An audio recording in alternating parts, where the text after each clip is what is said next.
Recording this. Okay, hello, good evening to those of you who are here, and good whatever time of day it is for those of you who are watching this recording later. And welcome to our meditation program.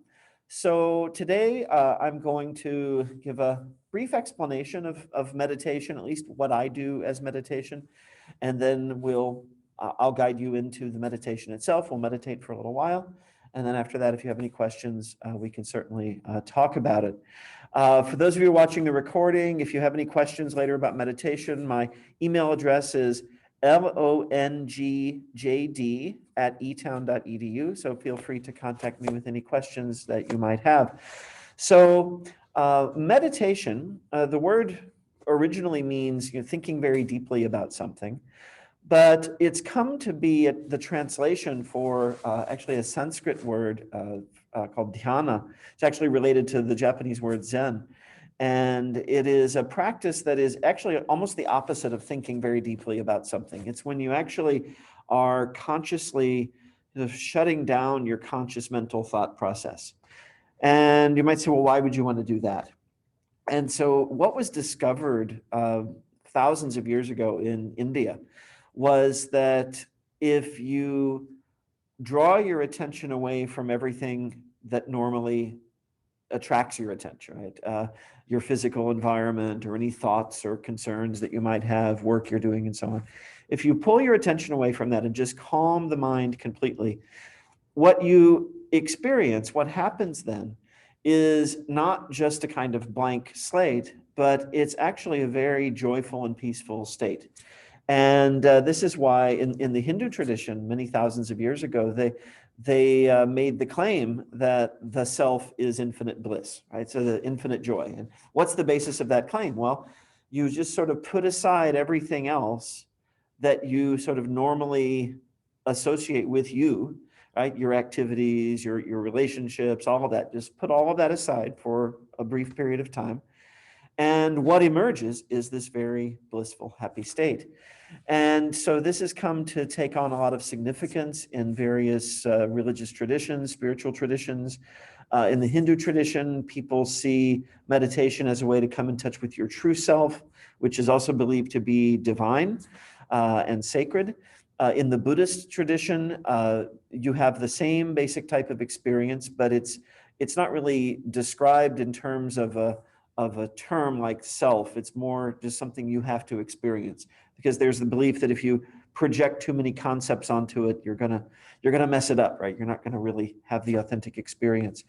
And people have been meditating for centuries in Western religious traditions like Christianity, Judaism, Islam. It's seen as a way of getting closer to God, stilling your mind, stilling your thoughts so that you can hear the divine voice. And then in our modern day secular culture, people meditate because it just is very relaxing. It feels very good. And if you practice it regularly over a sustained period of time, it's been proven scientifically to have all kinds of benefits. You find yourself more able to sustain a feeling of happiness and well-being, even in the midst of crises in life. And so it makes it easier to just deal with life's problems. It doesn't make all life's problems go away. It just makes it much easier to handle them, which by itself is a really good thing. And there are a lot of health benefits associated with meditation. People's brains who practice meditation regularly produce more chemicals like serotonin, for example, which is associated with health and a sense of well-being. So there's a scientific foundation for it. There are various religious foundations for it. And there's just the fact that it's a very pleasant experience when you practice meditation. And so if you think about what we're doing when we meditate, it's helpful to use a metaphor. If you think of the mind, and I don't mean the brain, I don't mean the physical organ that sort of helps you think, but I mean your center of consciousness, right? The sort of space, if you want to think metaphorically, where your awareness is happening. If you think of that as something like a lake, right, or a body of water, this is an image that's often given in the Indian traditions. So you have this body of water, and like any lake, any body of water, it has waves on the surface. And if you think about an actual lake, if you look at a lake and you see that there are lots of waves on the surface, you can't really see anything beyond those waves, right? You just see the waves. You just see the surface. And those surface waves in this metaphor would represent all of our conscious thoughts, our emotions, our fears, our desires, all of that that's going on in the mind. And if you're feeling very anxious, right, if you're having a lot of anxiety, a lot of worry, this is usually because the waves are very intense. You're trying to think about too many things at once, and it's overwhelming. And so that water is very, very turbulent. But if the mind is calm, if you're feeling very calm, if you're feeling very peaceful, the mind is still, then you can see those waves are becoming less and less. And then finally, you can imagine maybe a lake that has a completely still surface like glass. And if you see a lake like that, if you look into it, a couple things happen. You can see your reflection, right? And in our metaphor, that means the mind is accurately reflecting the reality around you. Whereas when the mind is turbulent, that distorts our perceptions, right? So like if you're, let's say, really very preoccupied with something that's bothering you, a friend might say something to you that would make you very angry at that moment because you're so preoccupied that you're not prepared to deal with what they're saying. And so instead of perceiving your friend who needs you, you see something that's intruding upon you, right? And so you react like that. But if the mind is calm, then you see everything as it is. You see people just as they are. And you can also see into the water. You can see beneath the surface of a very still lake. You can see fish swimming around and pebbles and plants on the bottom and so on. And so in our metaphor, that represents seeing more deeply into the mind itself. The mind itself has many, many layers. And modern psychology, of course, is aware of this. Starting with Freud, you start hearing about the unconscious mind and the superego and those sorts of things. This has been known in the Indian philosophical traditions also for many centuries, that the mind has layers. And so you have the top layer of the water of your conscious thoughts. And then you have progressively deeper and deeper levels of mind. And it's very important for our mental and physical and spiritual health to experience the whole mind. And in fact, we do this every day when we go to sleep. When you go to sleep, you're shutting off the conscious thoughts and you're going into the deeper levels of the mind. And when you wake up again, when you come back to the surface, you might remember some of what happened when your awareness was deeper in the mind, and that memory will take the form of dreams. And those dreams, sometimes they might make sense, sometimes they might be silly, sometimes they might be scary, but they seem to be speaking a symbolic language that is really sort of different from what we do here on the surface. So we are experiencing these deeper levels of the mind all the time, but when we do it in our sleep, we're doing it without full awareness. So that's why we have such a confused, jumbled memory of it when we wake up. When you meditate, you are basically going into the same levels of consciousness that you do when you sleep, but you're doing it with full awareness. It's like you're one of those people who puts on an oxygen tank and dives down into the bottom of the lake, right? And so that's what we're doing when we meditate. We're going deeply into the mind, and people experience different things.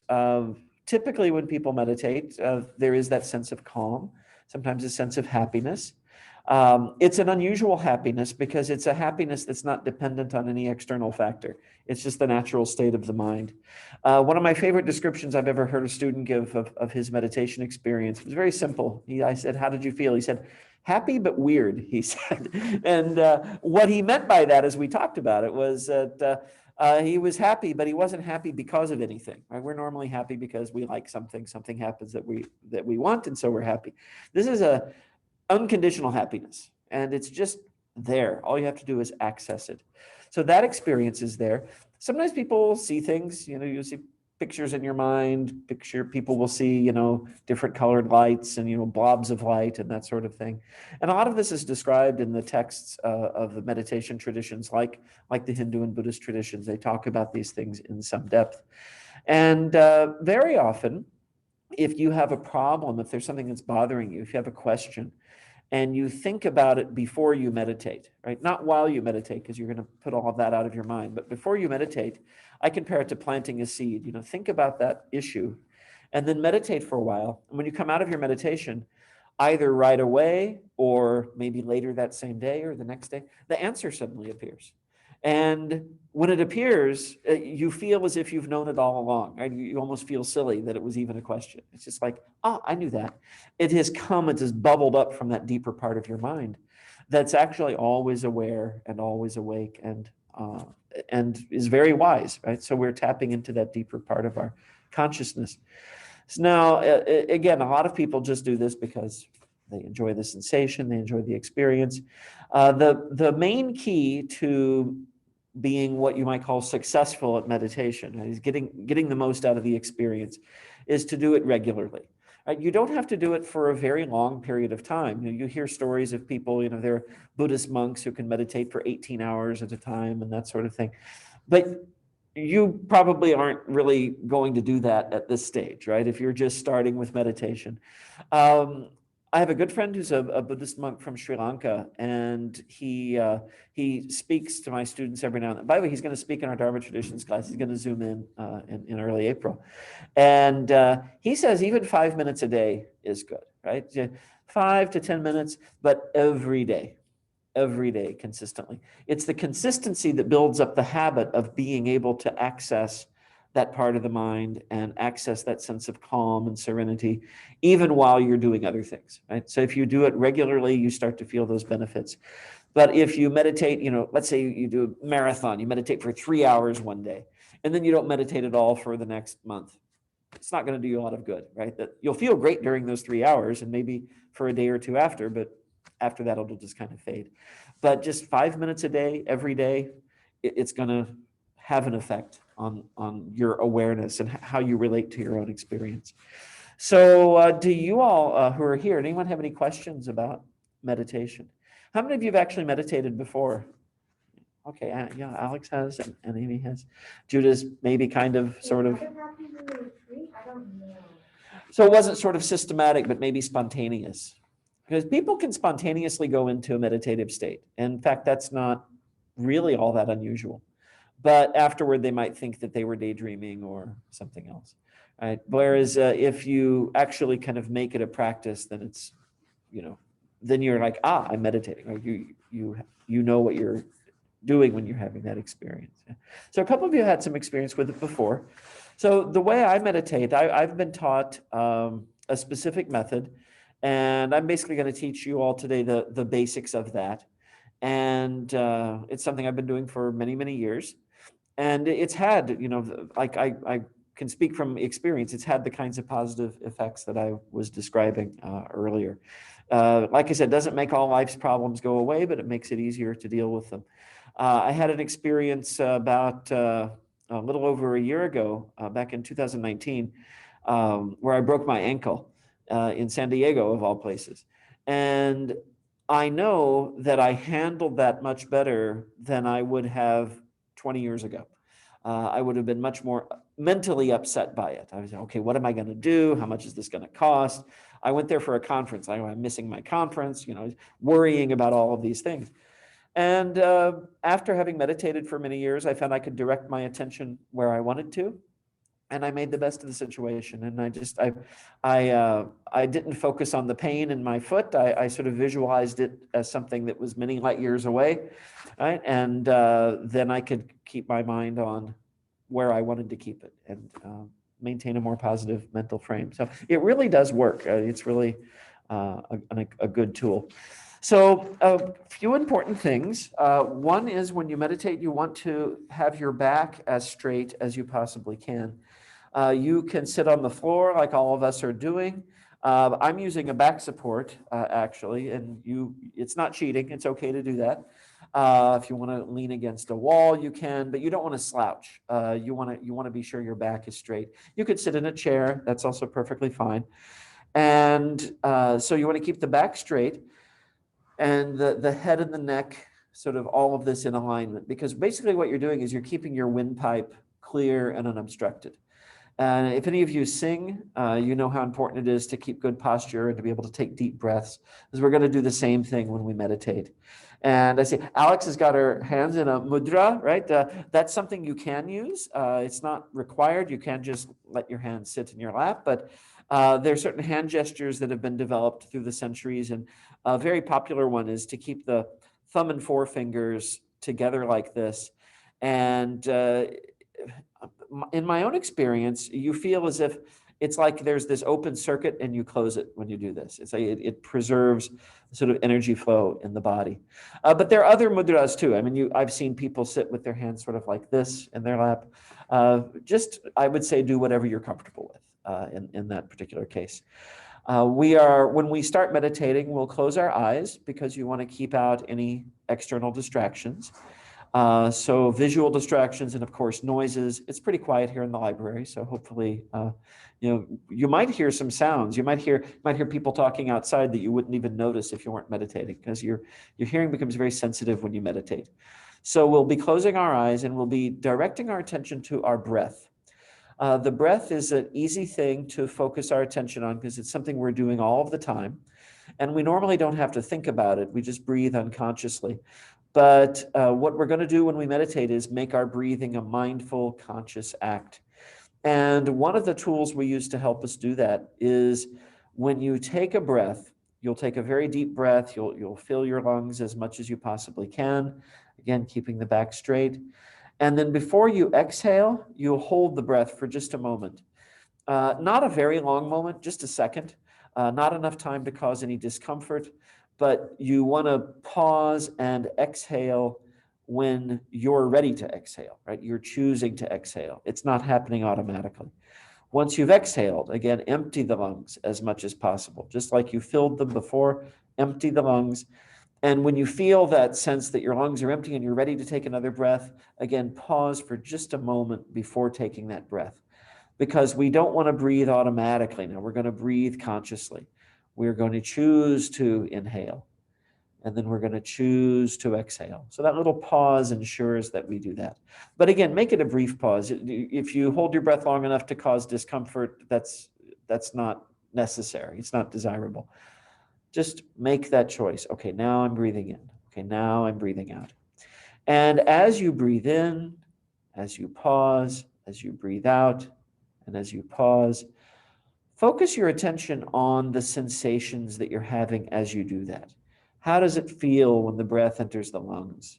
If you feel breath coming into your nose or through your mouth, how does that feel? What are the sensations? Be present to your breath, right? It's something that's happening normally all the time and you don't think about it. Now you're going to focus all your attention on that. How does it feel to breathe? What is it like? What is the experience? And as you're being present to your breath, as you're observing the breath go in and the breath go out, if other thoughts arise that distract you from this breathing process, don't push them away harshly, but I would say gently yet firmly bring your attention back to the breath and just kind of let go of the thoughts, right? Don't push them away, but just let them go. You might picture them as something like clouds in the sky, and there's a breeze that's gently blowing the clouds away, and you just let them go. And after a while, you'll observe that the thoughts are coming and going, but it's as if you're not really thinking them. You're sort of down on the ground, meditating, focusing on your breath, and up above you somewhere, there are these thoughts going by like clouds. Just let them go. You can observe them, but don't follow them. Don't start thinking them. Then you're not meditating, right? Then you're thinking. Just observe the thoughts, let them go. After a while, they won't even occur, and you'll just be in a very, very quiet, very peaceful space. After a while, focusing on the breath can get a little boring, and the mind gets restless. If this happens to you, there's something called a mantra that you can use. This is when you just repeat something over and over again. You can do it rhythmically in tune with the breath, or in whatever fashion is comfortable to you. A mantra is usually something that's sacred, like a short prayer or verse. So if there's something that's very special to you, that's fairly brief, you can just repeat that over and over again in your mind. If you don't have anything like that, if you don't already have a mantra, you can use this one, Om Shanti. Om Shanti. Om is a sound you hear a lot in meditation traditions. It doesn't really have a meaning, but it's believed to be a very centering sound, a sound that kind of helps you focus your mind. Shanti is the Sanskrit word for peace. And you could just say peace, but then that might make you think of other things related to peace. It could become distracting, but Shanti is probably not a word you use in your regular life. So that could just be your meditation word, right? Om Shanti, Om Shanti. You just silently repeat that. That can give your mind sort of something to do if it gets restless watching the breath. Finally, even the mantra might not be enough to completely keep distracting thoughts away. If that happens, you could also visualize as you breathe. You can picture your body as a hollow space, and every breath that you take in is light and love and positive energy. And you visualize that light entering the body and slowly filling the body with light. And every time you breathe out, you're breathing out negativity, anxiety, worry, anything that's bothering you. Just picture yourself breathing it out. Just kind of let that go. And with the breath, with the mantra and the visualization, you've got tools that can keep your mind very sharply focused. You can let the other thoughts melt away and just experience what you're experiencing. Just be present to yourself. So when you're ready, we can begin with closing our eyes, making sure our back is straight. And when you feel ready, taking a deep breath, holding that breath for just a moment, and then letting it go. Exhaling, emptying the lungs. And once they're empty and you're ready to breathe in again, just pause briefly and then breathe in. Keep your mind focused on that experience, how it feels to breathe out, how it feels to breathe in, what the pause between the breath feels like. Focus your attention on that. Just experience that.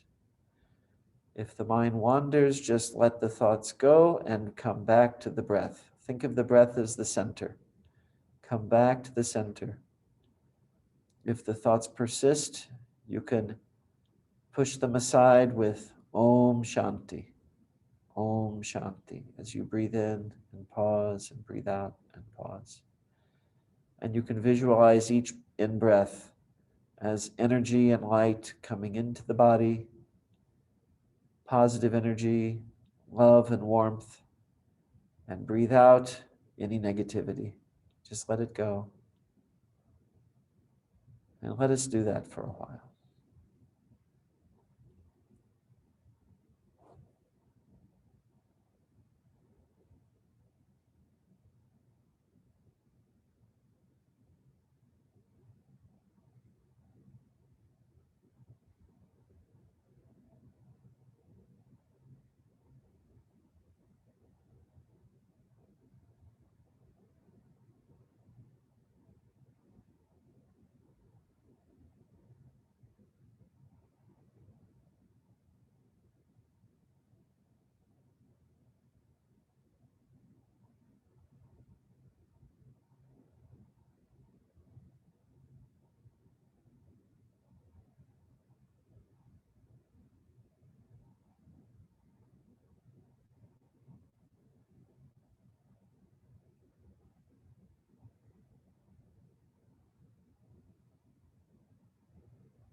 Now slowly and gently bring your attention back to the room, back to your physical body, back to this space.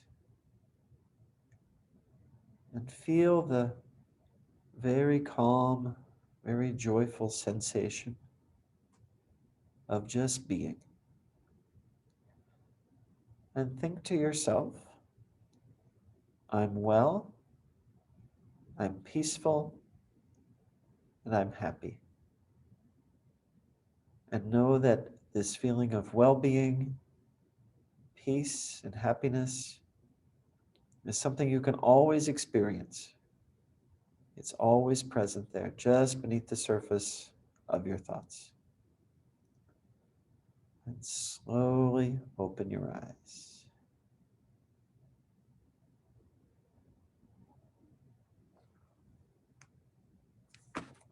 Okay. How are you all doing? Your back hurts?